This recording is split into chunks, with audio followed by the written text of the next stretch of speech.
అందరికీ నమస్కారం. Welcome to it's you TV. ప్రస్తుతం మనతో పాటు ఉన్నారు ప్రముఖ జ్యోతిష్కురాలు, జ్యోతిష్ విశారద, న్యూమరాలజీ విశారద, ములుగు రామలింగేశ్వర వరప్రసాద్ సిద్ధాంతి గారి ఏకైక కుమార్తె శ్రీమతి ములుగు శివజ్యోతి గారు. వారితో మాట్లాడి మరిన్ని విషయాలు తెలుసుకునే ప్రయత్నం చేసేద్దాం. అంతకంటే ముందు ఇటువంటి ఆధ్యాత్మికపరమైన వీడియోస్ కోసం ఇప్పుడే మన ఛానల్ని సబ్స్క్రైబ్ చేసుకోండి. నమస్కారం అమ్మా. నమస్కారం అండి. శ్రీ గురుభ్యో నమః. అమ్మ, మకర రాశి వాళ్ళు ఇంట్లో ఏ దేవత ఆరాధన చేసుకోవాలి, ఏ పూజలు చేసుకోవాలి? మా మకర రాశి వారు వచ్చేసరికి విష్ణు పూజ, లక్ష్మీదేవి పూజ విశేషంగా చేసుకోవాలి. వీళ్ళు ఈ రాశిలో పుట్టారని అంటే తప్పుగా అనుకోవద్దమ్మా. పూర్వజన్మ సుకృతం, మంచి ఉంది, చెడు ఉంది. కాకపోతే ఈ జీవితంలో కాస్తంత శ్రమించిన తర్వాత మాత్రమే మంచి ఫలితాలనేవి వస్తాయి.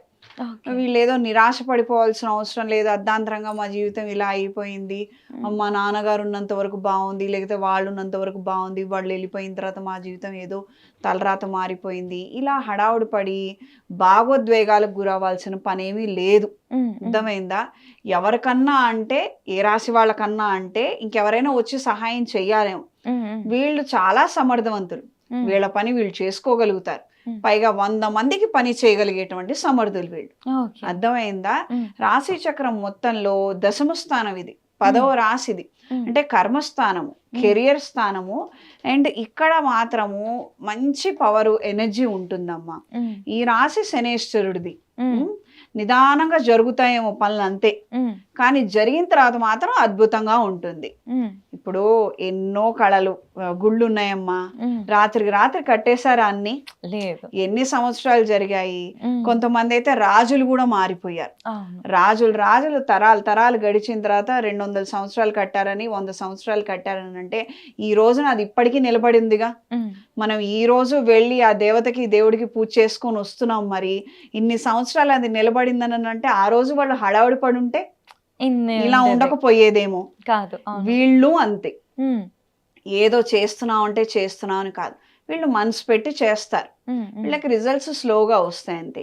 అది ఏం చేయాలంటే జాతకంలో మిగతా గ్రహాలు ఎలా ఉన్నాయి. ఓ కుజబలం బాగుంది, ఎందుకంటే కుజుడు ఈ రాశికి యోగకారకుడు, లగ్నానికి యోగకారకుడు, శుక్రుడు కూడా యోగకారకుడే, బుధుడు కూడా మంచి చేస్తాడు. కాబట్టి ఈ గ్రహాలు బాగున్నాయి అనుకోండి, అలా వాటి మీదుగా వీళ్ళు ప్రయోజనం పొందొచ్చు. అర్థమైందా? శనేశ్వరుడు అంటే 2.5 సంవత్సరాలకు రాశి మారుతాడమ్మా. ఇప్పుడు 2.5 సంవత్సరాలు నేను కూర్చోవాలి ఇదే టీమ్ లీడర్ పొజిషన్ లో, నాకు మేనేజ్మెంట్ ఇవ్వరని అంటే బాధగా అనిపిస్తుంది కదా. కానీ ఈ లోపల శుక్రుడు నాకు బాగున్నాడు అనుకో, ఆయనకు పూజలు చేసుకోవడము, ఏ బృహపాశ్వత హోమం చేసుకోవడము, లేకపోతే వీళ్ళకి లక్ష్మీనారాయణ హోమం చేసుకుంటే మంచి ఫలితాలు వస్తాయి. అలా చేసుకున్నారనుకోండి, అప్పుడప్పుడు వీళ్ళకి కలిసి వస్తుంటుంది. ఈ ట్రాన్సిట్ అంటాం మనం, ఈ గోచారంలో ఈ గ్రహాలు శుక్రుడు, బుధుడు, రవి, కుజుడు వీళ్ళు మారుతూనే ఉంటారు. చంద్రుడు అయితే చెప్పనక్కర్లా, ఆయన 2.5 రోజులకు మారుతుంటారు. ఈ గ్రహాలు ఏవైతే 30 రోజులు 40 రోజులు సంచారం ఉంటుందో, ఇప్పుడు 1 నెల చాలు కదా. నెలలో ఒక 4 రోజులు నీకు ఫేవరబుల్ గా ఉంటే నీకు హయ్యర్ పొజిషన్ రావడానికి ఎంతసేపు పడుతుంది? నీ పేరు మీద ప్రమోషన్ ఆర్డర్ టైప్ చేయడానికి ఒక ఈవెంట్ మేనేజర్ తీసుకుందాము, నెలలో 4 రోజులు, ఒక రోజుకు ఒక 25-30 ఆర్డర్లు వచ్చాయనుకో, నీకు నడిచిపోలేదా? అవునా కాదా? ఇప్పుడు నెలంతా బాగుండాలి, సంవత్సరం అంతా బాగుండాలని మనం అనుకుంటాం. అంత అక్కర్లా నా దృష్టిలో. నెలలో ఒక పట్టుమని ఒక 4 రోజులు, వారం రోజులు ఖచ్చితంగా మనకు బాగుందనుకో, దశ తిరిగినట్టే కదా. అవునా కాదా? ఇప్పుడు రెగ్యులర్ గా గవర్నమెంట్ ఎంప్లాయీస్ గురించి నేను మాట్లాడటంలా, మనమంతా కూడా ఏంటంటే ఫ్లక్చుయేషన్స్ లో ఉన్న వాళ్ళే ఎక్కువ మంది ఉన్నారు. బ్యాంక్ ఎంప్లాయీస్ కావచ్చు, టార్గెట్స్ రీచ్ అవ్వాలి. నెలంతా టార్గెట్లు అవసరం లేదు, ఒక్కరోజు ఆ 10 టార్గెట్లు, ఆ 10 మంది వస్తే అయిపోయింది కదా. అవునా కదా? మనం అంతా టార్గెట్ ఓరియంటెడ్ గా ఉన్నాము, గోల్స్ ఓరియంటెడ్ గా ఉన్నాము. కాబట్టి ఆ ప్రిసైజ్డ్ టైంలో, ఆ తక్కువ టైంలో మనకేమైనా అనుకూలంగా ఉంటుందా? అనుకూలంగా ఉందంటే గట్టి ఎఫర్ట్ పెట్టాలి. అనుకూలంగా లేదనుకో గట్టి ఎఫర్ట్ పెట్టద్దని కాదు, అంతే ఎఫర్ట్ పెట్టు. ఏమో ఆ రోజు కూడా ఏమైనా ఒరుగుతుందేమో నీకు తెలియదు కదా. ఇప్పుడు ఏమంటారు, వాల్కనో ఎరప్షన్స్ జరిగిన తర్వాతే, అది బయటకు వచ్చిన తర్వాతే వజ్రం కింద తయారవుతుంది. వజ్రం ఊరికేనే మనకి రోడ్డు మీద దొరికితే అది చులకనే కదా, అవునా కదా? కష్టపడి తీస్తున్నాం, అది ఎంతో న్యాచురల్ ప్రక్రియ, తర్వాత అది జరిగిందని అంటే అందుకు దానికి విలువ ఎక్కువ. అది అరుదుగా దొరుకుతుంది, చాలా కష్టంతో సంపాదిస్తాం కాబట్టి దానికి విలువ ఎక్కువ. నువ్వు కూడా అలానే కష్టపడు, నీకేమైనా దొరుకుతుందేమో. దొరకదని మాత్రం నిరుత్సాహపడద్దు. ఈ మధ్య ఏంటంటే 10 రోజుల్లో మనకి ఏదో వచ్చేయాలి, 1 నెల రోజుల్లో వచ్చేసేయాలి, పని జరిగిపోవాలి మనకి అన్నో ఈ షార్ట్ టెంపర్ నేచర్ ఎక్కువైపోయింది. అర్థమైందా? ఈ రాశిలో ఎందుకు పర్టికులర్గా ఈ మాట చెప్తున్నానంటే, ఈ సంవత్సరం చివరాఖరికి రాహు రాబోతున్నాడు. వీళ్ళకి ఎలా ఉంటుందంటే మనసు బాగా వేగంగా కొట్టుకుంటుంది, అయిపోవాలి అయిపోవాలి అయిపోవాలి, వచ్చేసేయాలి. అలా ఏం రా జీవితంలో. కష్టపడు, చెయ్యి, రిజల్ట్ వస్తుంది. కాకపోతే నువ్వు 100 అనుకుంటావు, అది 150 వస్తుందేమో, దానికి ఎఫర్ట్ పెట్టు. అర్థమైందా? బయట వాళ్ళతోటి గొడవ పట్టము, పెద్దవాళ్ళు ఏదో సలహా ఇస్తే వాళ్ళని తిట్టడము, చికాకు పట్టము, ఇవన్నీ వీళ్ళకి పనికిరాదు.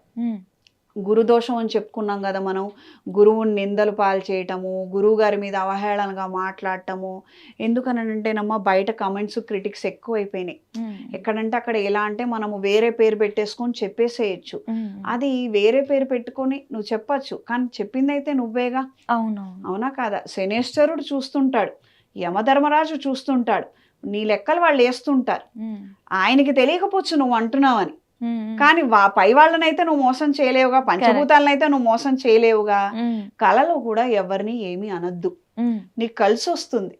నీ వాళ్ళే నీ తిండి తిన్నాను, వాళ్ళు బాగున్నారని నువ్వు బాధపడితే ఏం వద్దు, అవసరంలా, ఉండని, ఉదారంగా వదిలేసి, నీకు వచ్చేది నీకు వస్తుంది. ఎక్కడ లేనంత లక్ష్మి వీళ్ళ దగ్గరకు వస్తుందిరా తల్లి.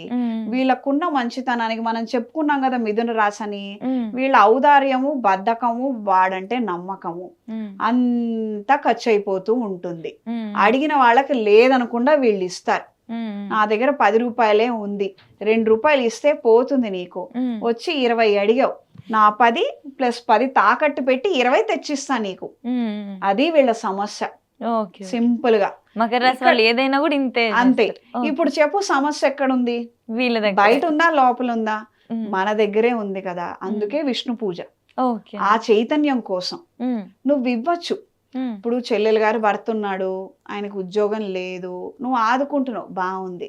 సంవత్సరం ఆదుకున్నావు, బాగుంది. 2 సంవత్సరాలు ఆదుకున్నావు, బాగుంది. నువ్వు ఇలా ఆదుకుంటుంటే ఆయన ఎప్పుడు కష్టపడతాడు? ఆ పిల్లలకి ఏమనిపిస్తుంది, మా నాన్నేమో తిని కూర్చుంటున్నారు, మావయ్య ఏమో ఇస్తున్నారు. ఇప్పుడు మావయ్య చెడగొడుతున్నాడా, మావయ్య మంచి చేస్తున్నాడా? మావయ్య చెడగొడుతున్నాడు. అవునా కాదా? అంటే మనం ఇచ్చేటువంటి సహాయము ఎదుటి వాడిని చెడగొట్టకూడదు, వాడిని ఉత్తేజపరచాలి. ఆ కాసేపు, ఆ బాలేని కాసేపు కనిపెట్టుకోనుండు.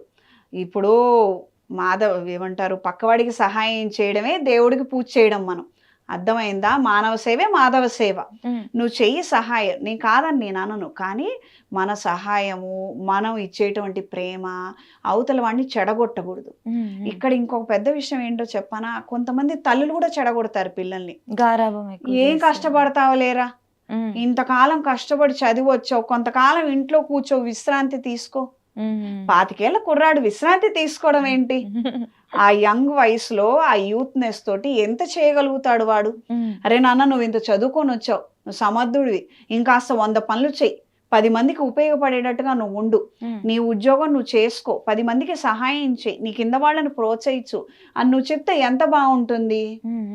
ఏమి మన అతి గారాభము అంటే, గారాభం నువ్వు ప్రేమ ఉంటున్నావు, నువ్వు గారాబం చేసి వాడిని ఏం చేస్తున్నావు నువ్వు? 25 ఏళ్లకు వాడు ఒక 3 సంవత్సరాలు రెస్ట్ తీసుకుంటే సోమరిపోతే వాడైపోతాడా?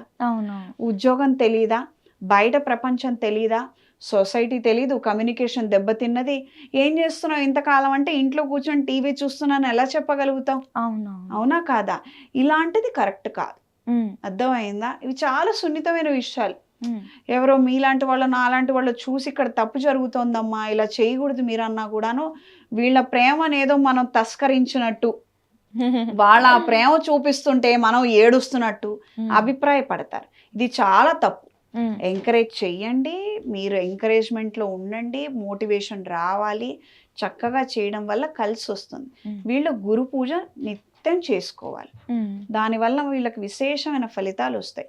రాబోయే రోజుల్లో రాహు వస్తున్నాడని మాట్లాడుకున్నాం కదా, దానికి అమ్మవారి దేవాలయంలో రాహుకాల సమయంలో దీపారాధన చేయాలి. దీనివల్ల వీళ్ళకు మంచి జరుగుతుంది.